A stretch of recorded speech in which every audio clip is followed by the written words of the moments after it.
போதைப் பொருள் கடத்தல் விவகாரத்தில் அதிமுக முன்னாள் அமைச்சராக இருந்த ஜெயக்குமாரின் உறவினர் தற்போது கைதாகியுள்ளது. தற்போது அரசியல் வட்டாரம் மட்டுமல்லாமல் அதிமுகவிற்குள்ளும் பெரும் பூகம்பத்தை ஏற்படுத்தியுள்ளது.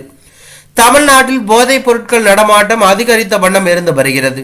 போதைப் பொருட்களின் நடமாட்டத்தை கட்டுப்படுத்த காவல்துறையினர் துரிதமாக நடவடிக்கை எடுத்து செயல்பட்டு வருகிறார்கள்.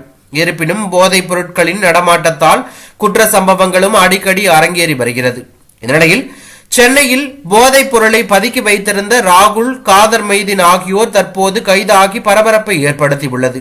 போதைப் பொருள் வைத்திருந்த வழக்கில் கைதான ராகுல் என்பவர் அதிமுக முன்னாள் அமைச்சர் ஜெயக்குமாரின் நெருங்கிய உறவினர் என போலீசார் தகவல் தெரிவித்துள்ளது. தற்போது அரசியல் வட்டாரத்தில் பெரும் பரபரப்பையும் அதிர்வலையும் ஏற்படுத்தியுள்ளது.